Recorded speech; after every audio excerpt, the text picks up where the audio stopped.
So நம்ம நாலாவது key. So already பார்த்த கீக்கும் இதுக்கும் என்ன வித்தியாசம் அப்படின்னு பார்த்தீங்கன்னா, ஒரு சில சேஞ்சஸ் இருக்கும். மேக்ஸிமம் பழைய கீயோட வந்து சிமிலராக தான் இருக்கும். ஓகேவா? ஸோ காம்போசிட் அப்படின்னாலே மல்டிபிள். ஸோ மல்டிபிள் காலமில் நம்ம இந்த கீ யூஸ் பண்ணுவோம். ஸோ ஏற்கனவே நம்ம ப்ரைமரி கீன்னு ஒன்று யூஸ் பண்ணியிருக்கோம் இல்லையா? ஸோ ப்ரைமரி கீயோட ஸ்பெஷல் ஃபீச்சர்ஸ் பார்த்தீங்கன்னா யூனிக்காக மெயின்டைன் பண்ணோம். அதே மாதிரி நல் வேல்யூவை அலோவ் பண்ணாது. ஸோ இங்கே நம்ம என்ன பண்ண போகிறோம், சேம் ப்ரைமரி கீ தான் யூஸ் பண்ணுறோம். ஸோ காம்போசிட் கீன்னு ஒரு தனியாக கீ கிடையாது. ப்ரைமரி கீயை 2 இல்லை 2க்கு மேலே காலமில் நம்ம யூஸ் பண்ணோம்னா அதுதான் காம்போசிட் கீ. நான் சொல்கிறது புரியுதா? இங்கே ப்ரைமரி கீ தான் யூஸ் பண்ண போகிறோம். அந்த ப்ரைமரி கீயவே நம்ம 2 காலம்லையோ இல்லை 2 காலமுக்கு மேலே எத்தனை காலமில் யூஸ் பண்ணாலும் அந்த ப்ரைமரி கீயோட நேம் தான் காம்போசிட் கீயாக மாறும். ஸோ காம்போசிட் கீன்னு தனியாக கீ கிடையாது. ஸோ ப்ரைமரி கீயை தான் காம்போசிட் கீயாக யூஸ் பண்ண போகிறோம். ஓகேவா? ஸோ இதில் பார்த்தீங்கன்னா நம்ம ஒரு சில டேபிளில் பார்த்தீங்கன்னா ஒரு காலமை மட்டும் நம்ம ப்ரைமரி கீ அப்ளை பண்ணியிருப்போம். ஸோ ஒரு சில டேபிளில் மல்டிபிள் காலமில் நம்ம யூனிக்காக டேட்டாவை மெயின்டைன் பண்ண வேண்டியிருக்கும். இப்போ எக்ஸாம்பிளுக்கு ரிஜிஸ்டர் நம்பர், ஒரே டேபிளில் ரிஜிஸ்டர் நம்பர் வருது, ஒரே டேபிளில் மெயில் ஐடி வருது. ஸோ அதே மாதிரி ஒரே டேபிளில் பார்த்தீங்கன்னா உங்களுடைய அட்மிஷன் நம்பர். ஸோ அந்த அட்மிஷன் நம்பர் ரிஜிஸ்டர் நம்பர்லாம் வந்து யூனிக்காக இருக்கணும், யூனிக்காக தான் இருக்கணும். அதே மாதிரி மெயில் ஐடி தேவைப்பட்டால் யூனிக்காக இருக்கணும். ஸோ இது 3மே ஒரே டேபிளில் வரும்போது 3 காலமுக்குமே நம்ம ப்ரைமரி கீ அப்ளை பண்ண வேண்டிய அவசியம் இருக்கும். ஸோ அப்படி அப்ளை பண்ணோம்னா அதுதான் காம்போசிட் கீ. ஓகேவா? ஸோ இங்கே காம்பினேஷன் ஆஃப் காலமில் நம்ம யூனிக்காக ரெக்கார்டை மெயின்டைன் பண்ணோம் அப்படின்னா காம்போசிட் கீக்கு போகணும். அதான் இதை கடைசியாக பார்க்குறோம். ஸோ மற்ற எல்லா கீயும் பார்த்துட்டு கடைசியாக பார்க்குறோன்னா ப்ரீவியஸாக பார்த்து அதே கீயை தான் யூஸ் பண்ண போகிறோம், ஆனால் மல்டிபிள் காலமில் யூஸ் பண்ணுறோம். ஓகேவா? ஸோ ஏன் காம்போசிட் கீ நமக்கு தேவைப்படுது? ஸோ நம்ம ப்ரைமரி கீ தான் இருக்கே, ப்ரைமரி கீ யூஸ் பண்ணிட்டு போகலாமே அப்படின்னா இங்கேயும் ப்ரைமரி கீ தான் யூஸ் பண்ண போகிறோம். இருந்தாலும் ஏன் தேவைப்படுது அப்படின்னா ஒரு சிங்கிள் காலமில் நீங்கள் யூனிக்காக டேட்டாவை மெயின்டைன் பண்ணால் ப்ரைமரி கீ போகலாம். ஸோ மல்டிபிள் காலமில் நீங்கள் டேட்டாவை யூனிக்காக மெயின்டைன் பண்ணுறதுக்கு காம்போசிட் கீ தான் நீங்கள் போய் ஆகணும். ஓகேவா? ஸோ இதனால் நமக்கு டூப்ளிகேட் மல்டிபிள் காலமில் அவாய்ட் பண்ண முடியும். ஸோ ஒரு காலமில் அவாய்ட் பண்ணால் ஒரு ப்ரைமரி கீ, மல்டிபிள் காலமில் அவாய்ட் பண்ணோம்னா அந்த ஒவ்வொரு காலம்லேயும் ப்ரைமரி கீ அப்ளை பண்ணிக்க வேண்டியதான். ஓகேவா? ஸோ இதில் நம்ம ஃபாரின் கீழே பார்த்தீங்கன்னா 1 to many ரிலேஷன்ஷிப்னு சொல்லியிருப்போம். ஸோ ஒரு பேரண்ட்டு மல்டிபிள் சைல்டு இருந்திருக்கும்.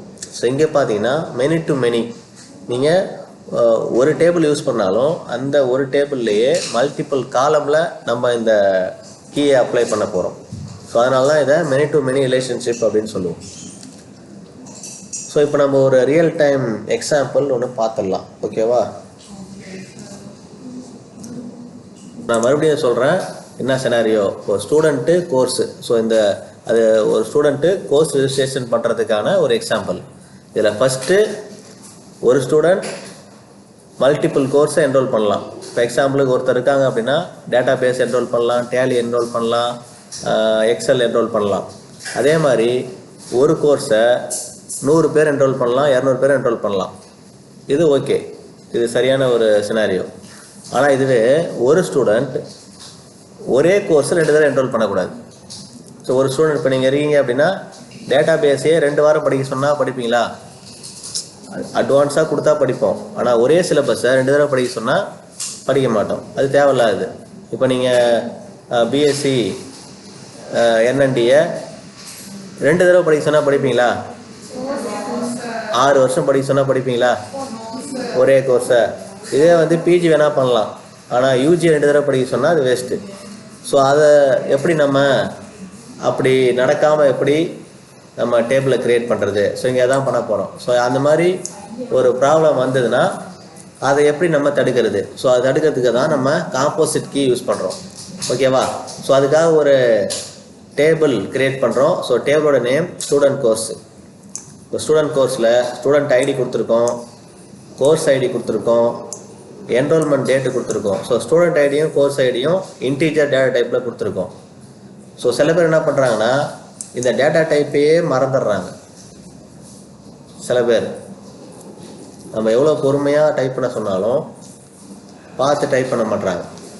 ஸோ அடுத்து என்ரோல்மெண்ட் டேட்டு வந்து டேட்டுங்கிற டேட்டா டைப்பில் கொடுத்துருக்கோம். ஸோ ப்ரைமரி கீ, ஸோ இதுதான் இங்கே தான் நம்ம காம்போசிட் கீயை அப்ளை பண்ணியிருக்கோம். ஸோ இதுக்கு முன்னாடி நம்ம என்ன பண்ணியிருக்கோம்னா ப்ரைமரி கீயை அந்த காலம்லேயே நம்ம மென்ஷன் பண்ணியிருப்போம். கரெக்டாக? ஸோ காம்போசிட் கீன்னு வரும்போது காம்போசிட் கீனா என்னன்னு பார்த்தீங்கன்னா ப்ரைமரி கீயை மல்டிபிள் காலமில் அசைன் பண்ணுறது. ஸோ இங்கே ஸ்டூடெண்ட் ஐடியிலையும் கோர்ஸ் ஐடியிலையும் நம்ம அந்த ப்ரைமரி கீயை அப்ளை பண்ணியிருக்கோம். ஓகேவா? ஸோ 2 காலமில் ஒரே ப்ரைமரி கீ. ஓகேவா? ப்ரைமரி கீ அப்படின்னாலே நமக்கு யூனிக்காக இருக்கணும் டேட்டா, அதுக்கப்புறம் நல் வேல்யூ அலோவ் பண்ணக்கூடாது. ஸோ இதுதான் நம்ம ப்ரைமரி கீயில் பண்ண வேண்டியது. ஸோ இதில் யூனிக்காக இருக்கணும் அப்படின்னா இப்போ ஸ்டூடெண்ட் ஐடிங்கிறது யூனிக்காக தான் இருக்கணும், அதே மாதிரி கோர்ஸ் ஐடிங்கிறது யூனிக்காக தான் இருக்கணும். ஸோ ஒரே கோர்ஸ் 2 தடவை பண்ணக்கூடாது இல்லையா? இதான சினாரியோ சொன்னோம். ஒரே கோர்ஸ் 2 தடவை பண்ணக்கூடாது. ஸ்டூடெண்ட்டோட ஐடி ஒரு ஸ்டூடெண்ட் ஐடிக்கு ஒரு கோர்ஸ் ஐடி தான்.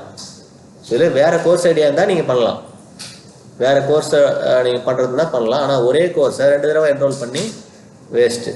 ஓகேவா? ஸோ இப்போ நான் ஃபர்ஸ்ட் என்ன பண்ணுறேன், ஒரு டேட்டாவை இன்சர்ட் பண்ணுறோம். ஸோ அதில் பார்த்தீங்கன்னா இங்கே ஒரு ஸ்டூடெண்ட் ஐடி இருக்குது, கோர்ஸ் ஐடி இருக்குது, அதுக்கப்புறம் என்ரோல்மெண்ட் டேட் இருக்குது. அதே மாதிரி ரெண்டாவதுலேயும் வந்து ஒரு ஸ்டூடெண்ட் ஐடி, கோர்ஸ் ஐடி, அதுக்கப்புறம் டேட் இருக்குது. ஸோ இப்போ ஒவ்வொன்றையும் நம்ம எக்ஸிக்யூட் பண்ணிக்கலாம். ஸோ இப்போ என்ன பண்ணுறேன், நான் ஃபஸ்ட்டு டேபிளை க்ரியேட் பண்ணதுக்கப்புறம் இதை எக்ஸிக்யூட் பண்ணுறேன். ஸோ எக்ஸிக்யூட் பண்ணோன்னே எக்ஸிக்யூட் ஆகிடுச்சு. நான் இதை செலக்ட் ஃப்ரம் கொரி போட்டு செக் பண்ணிக்கிறேன்.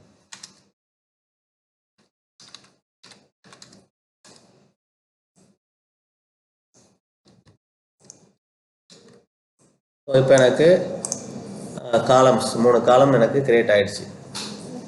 ஓகேவா? ஸோ இப்போ அடுத்து என்ன பண்ணுறேன், டேட்டாவை இன்சர்ட் பண்ணுறேன் இந்த டேபிளுக்குள்ளே. ஸோ ஃபஸ்ட்டு டேட்டா இன்சர்ட் ஆகிடுச்சு. நான் இப்போ இதை எக்ஸிக்யூட் பண்ணி பார்க்குறேன், இங்கே இன்சர்ட் ஆகிருக்கு. ஸோ அடுத்த டேட்டாவே நான் இன்சர்ட் பண்ணுறேன். ஸோ ரெண்டாவது டேட்டாவும் இன்சர்ட் ஆகிடுச்சு. இப்போ நான் டேபிள் கிரியேட் ஆகிடுச்சான்னு செக் பண்ணிக்கிறேன். ஸோ 2 ஒரே ஸ்டூடெண்ட் ஐடியில் 2 கோர்ஸ் இருக்குது. ஓகேவா? ஸோ இப்போ அடுத்து என்ன பண்ணுறேன், இப்போ நம்ம சினாரியோ படி பார்த்தீங்கன்னா ஒரு ஸ்டூடெண்ட் மல்டிபிள் கோர்ஸ் பண்ணலாம், அதே மாதிரி ஒரு கோர்ஸை மல்டிபிள் ஸ்டூடெண்ட் வந்து நீங்கள் பண்ண முடியும். ஆனால் ஒரே ஸ்டூடெண்ட் ஒரே ஐடியை ஒரே கோர்ஸ் ஐடியை 2 தடவை, ஒரே கோர்ஸ் 2 தடவை பண்ணக்கூடாது, சேம் கோர்ஸை 2 தடவை பண்ணக்கூடாது. ஸோ இப்போ நான் என்ன பண்ணுறேன், ஒரு டேட்டா இன்சர்ட் பண்ணுறேன். இன்சர்ட் பண்ணும்போது இங்கே பாருங்கள், ஒரே student ID same course ID, already 501 ஒரு கோர்ஸ் ஐடி நம்ம வச்சுருக்கோம், ஏன்னா இன்சர்ட் பண்ணி வச்சுருக்கோம். இப்போ மறுபடியும் அதே கோர்ஸ் ஐடி கொடுக்கும்போது இது இன்சர்ட் ஆகக்கூடாது. ஓகேவா? ஸோ இங்கே violation of primary key constraint. So இதுதான் இங்கே சொல்கிறோம், ஒரே ஸ்டூடெண்ட் ஒரே கோர்ஸை 2 முறை வந்து ரெஜிஸ்டர் பண்ணக்கூடாது. ஸோ அதை நம்ம இங்கே காம்போசிட் கீ மூலிமா செக் பண்ணியாச்சு. இப்போ நீங்கள் டைப் பண்ணி செக் பண்ணுங்கள்.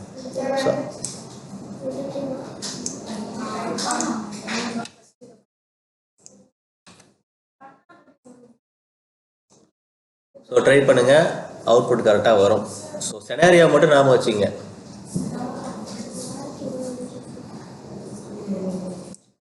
ஸோ சினாரியோ பார்த்தீங்கன்னா ஒரு ஸ்டூடெண்ட் எத்தனை கோர்ஸ் வேணாலும் என்ரோல் பண்ணலாம். ரெண்டாவது ஆப்ஷன் ஒரே கோர்ஸை எத்தனை ஸ்டூடெண்ட் வேணாலும் பண்ணலாம், ஆனால் ஒரு ஸ்டூடெண்ட் ஒரே கோர்ஸை 2 முறை பண்ணக்கூடாது. ஸோ இதுதான் நம்ம சினாரியோ.